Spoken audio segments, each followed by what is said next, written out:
Hey guys, you're watching Boogie Plays Games, where Boogie plays games. Sometimes I play games. Today, I'll be cracking some Magic the Gathering packs for this new set, Eternal Masters. Now, you may have seen this over on my main channel, where I just cracked the best box I've ever cracked, and I'll link to that video down in the description box below if you want to see it. Or you may just be seeing this because you don't subscribe to the main channel, you only subscribe to the gameplay channel. You know what? That's just as fun too. And we'll be getting these boxes up here. We'll have 3 boxes, I think, total here for the gameplay channel. Maybe I'll only upload one of them. Maybe I'll upload all 4. I don't know. But I don't expect a box can be as great as that last box. I don't think this box can be as great as the last box. But we're sure going to try. I know things are a little out of focus right now. But they won't be for long, because once I raise magic cards up to you, you'll be able to see them much clearer. So I have it focused so that you'll easily be able to do that. I will be keeping these packs together so that me and my friends can draft them again later. So I won't be sorting out the rares or the foils or anything like that.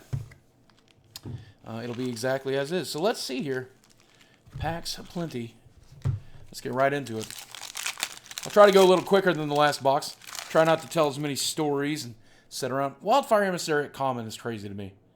Wasn't that uncommon originally? Well, it's such a good card.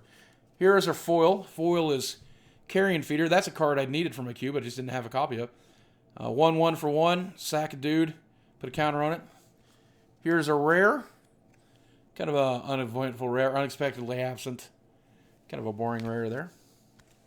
Nothing too exciting. 24 packs in a box for the people that are asking in chat. As usual, I'm doing these unboxings live on Twitch so that you guys can watch it there, and then you can watch it again on YouTube later. There's Bloodfell Caves. Boring foil. Here's our rare Isochron Scepter. Now that it's been reprinted so many times, I think that's going for like $4 and probably dropping. There's a time that card was unobtainable though.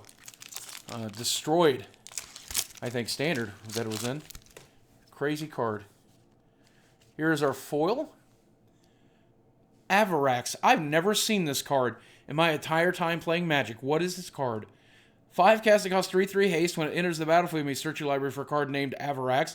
Reveal it and put it in your hand. If you do, shuffle your library and hit Fire Breeze for 2 mana. What is this card? What? What? I've never seen that card. What set was that from? Our rare is Goblin Trenches. Pretty much a bulk rare there. Nothing too exciting. But not every box can be a winner. So, here we go. Our rare is Abundant Growth. Weird choice, but certainly there was a better card to reprint for fixing in the set, but probably not. Our rare is Rorik's Bladewing. Pretty much bulk now. Was originally a pretty cool finisher. And I guess there's probably places that it's still finishing. People on kitchen tables all across this great country are, so who knows, all across the world. There's a Prismatic Lens as our foil. Wow, second Force of Will. 1 out of the last box and 1 out of this box. I wonder if it's possible. I guess it's possible. Very unlikely that we will see a full playset of Force of Wills to replace the Force of Wills I sold all those years ago. I don't think so, but 2 is a pretty good start. There's a $100 bill for you right there. 2 Force of Wills. I cannot believe my incredible luck with these boxes. Well, that paid for half the box right there. That paid for half the box right there. There is our foil. I think that was originally in Cold Snap, wasn't it? Yeah, that's a Cold Snap rare, I think. There's a Baleful Strix. That's a $10 bill. I believe he's worth about 10. Well, all right. Oh, people are saying that Force of Will is going for about 60 now. Okay, well, I'll take $60. It was about 100 at one point, but I'll take 60. There is Wind Scarred Crag. And our rare, Sylvan Library. Now, that's probably about 18, 19 there. Nice to be able to replace my Cube one. My Cube one is the revised or 4th edition or 5th edition one. So it'll be much nicer to replace this. Doesn't look like they cleaned up the wording any. At the beginning of your draw step, you may draw 2 additional cards. If you do, choose 2 cards in your hand this turn. I think you drew this turn. It's such a sloppy card, the way it's worded. Not really a card you ever want to have to play in any play in any type of standard event. But here we go. Foil Wildfall Emissary. I remember loving this card so much. It fit a Sly engine in its standard ages so many years ago. And it had that all-important protection from white, which used to be very, very relevant based on removal. Our mythic rare in this pack is World Gorger Dragon, which I think is worth about $1 because of how difficult it is to play with this silly guy. But it exists.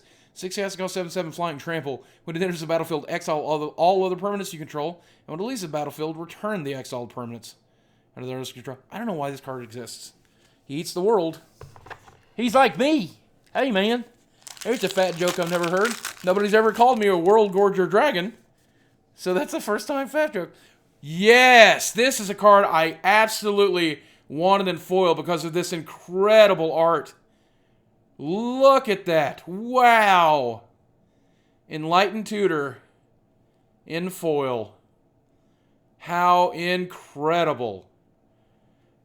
Gorgeous. Just gorgeous. I don't know what that's worth, but it doesn't matter because I'll take this one to my grave. Bury me with that card. And our rare in that pack is Gamble. Wow, what a great pack. What a great pack. This box is turning out to be insane as well. I wonder if every box I purchased is going to turn out to be completely insane.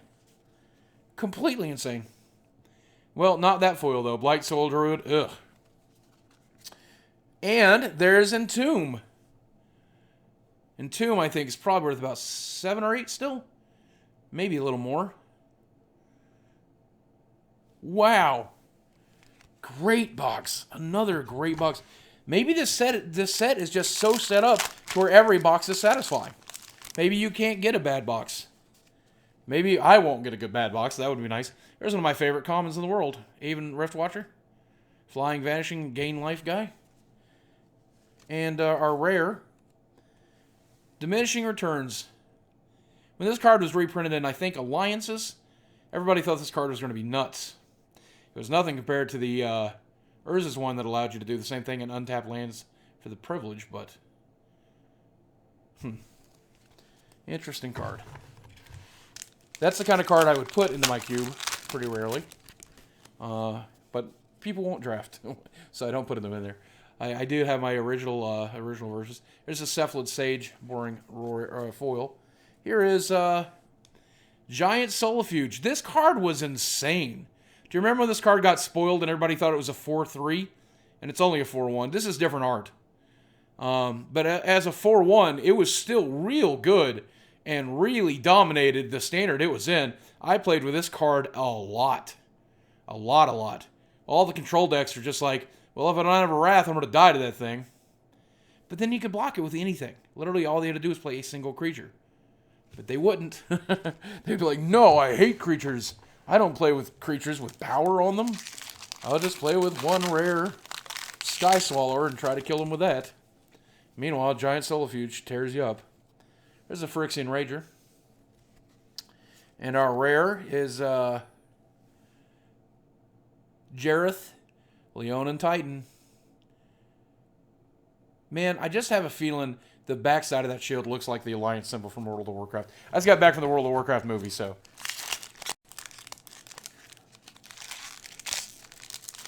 Here we go. There is Pacifism, strangely with its original art. Is that the original art? Weird to see Pacifism with that art. And there's a rare as Void. I've always been a big fan of that card. I always just like what it does. You know, you name a cost and then look at an opponent's hand and get everything that has that cost and destroy everything in play that has that cost. It's a very valuable, very playable card. I mean, not valuable as in, you know, monetary value, but just a very cool card. And that seems like something Black and Red would do when they get together. So, here's our foil. G2 Slinger. 3 cast cost 2/2 Echo. Comes into play, deal 2 damage to target creature player. Always been a fan of that card. I think that was from... What card was... What set was that from? I don't know. Here's Sylvos, Rogue Elemental. 6 casting cost 8/5 trample that regenerates. I mean, that's a green beater for sure. I mean, he does work. I've seen that in a good number of cubes, and it might go into my Monsters cube. I'll have to see. Wow. Great foil there. There's a foil Icarid. All the Icarids I have were gifted to me by a friend, and they're in German, so I'm glad to have an English Icarid, and a foil one is especially welcome. Kind of makes up for our terrible rare, which is Crater Hellion, which is not worth the cardboard it's printed on. Crater Hellion. Wasn't good in the set it was put in. It wasn't good and limited in the set it was put in. There is Nature's Claim. Straight target artifact or enchantment, instant speed. Its controller gains 4 life. That's an okay card. Wow, here's a card that I've never really owned very many of. I had one from my original Unlimited starter deck that I started the game with. Different art. This is new art, and I like this art way better. I've never had a playset of Sinkholes. I think at most I had 2 when I bought a collection and then turned around and sold them. I now finally have a Sinkhole, and since it's printed a rare, I might get a playset. The most efficient land destruction they ever printed that wasn't also a land. The most, I guess, efficient land destruction spell. 2 black to do that. The 2 black can also hit the Turok. So 2 black mana in this game is a pretty good way to spend mana. It's a pretty good time. There's Una's Grace as our foil. Our rare Karmic Guide. That card is powerful when it got printed. It's powerful now. One of the best reanimation spells in the game. And it's weird that it's in white, but it's also not that weird. This white was resurrecting from Alpha. So, kind of cool. I always did really like that card. Anytime you can play mono white, graveyard recursion, you're rocking it. Here's a nice foil. There's a foil counterspell. Is that Jace countering a spell? I think so. Great art. That's a very nice foil to have. I do not think I have a foil counterspell. I don't know how many times I would have gotten a foil counterspell. Here's a card that I have several of because I bought a lot of this set. It's a busted up to rare for this set, but it's very reasonable. You don't want this at uncommon. It's insane at uncommon. Other elf creatures you control get +1/+1. Make an elf for green. Very fun card. I often think the next cube that I'll build... I have 2 cubes right now. My cube of my favorite 1,000 cards in the game. And then another cube of Ravnica, which is a 450 cube. I often think I'd like to try to build a tribal cube, but I don't know that's ever possible. Here's Warren Power Stone, which I normally would not be that excited about, but it is reprinted with the Wing Ding there. Add Wing Ding mana to your mana pool, rather than just 2 generic. I like seeing that there. That'll probably go in the cube. Here's a rare Vampiric Tutor. There's a very valuable rare, probably 12 or 15 right now at the time of this filming. Very nice. Love the art on this one too. So much better than the original art. Vampiric Tutor. Nice to see that reprinted. It's our second mythic out of this box, I think.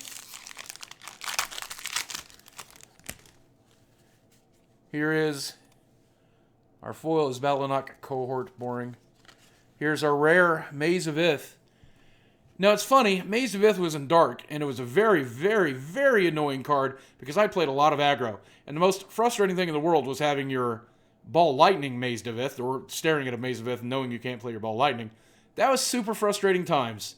I've never been a big fan of this card, but I do have one in my cube, and it is a foil in the cube, so from the Vault version. So I don't know what I'll do with this one. Probably find somebody who needs it, trade it to them. Something I don't have. I love this set because there's a foil in every pack. I wish there was a foil in every pack in regular Magic. Wish they would just do that. Why not do that? Because I know they want to make more rare than that. There's Kurt Ape, one of my favorite cards of all time. I played with this in originally, when I played Green Red. And when I played Magic, I played like some sort of Urnum Gen aggro deck. Then, when I came back to Magic during Ravnica, that was available as well. I don't remember. I guess it was in the core set at the time. Well, anyway, I used to play with it then as well. I used to put Loxodon Warhammers on it and Sunforgers on it. And just laugh and laugh and laugh. There's Sneak Attack. There's our third mythic. I don't think we'll get any more mythics out of this box. But Sneak Attack is a very nice mythic to get. I think it's still retaining about $20 value right now. Very nice pull.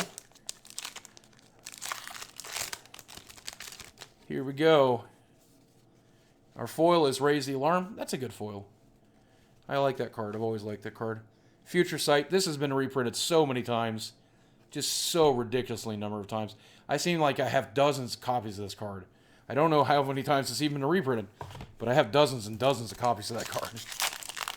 Probably worth about $1, I think, or $2. Here is our foil. It's a Harmonize. That's a nice foil to have. That's a very useful card. And our rare out of the last pack, Mystical Tutor, also another great rare. So this box was not as insane as the first box, but still very, very good. I think certainly we got our $217 out of this. I would imagine it was closer to, probably closer to considerably more than that. That screensaver kicked in again. So frustrating. Hope that doesn't ruin the recording. Well, guys, thanks for watching. We'll have more unboxings here on the channel as time passes. Guys, thanks for watching Boogie Plays Games, where sometimes Boogie Plays Games. I love you very much, and I'll speak with you again soon.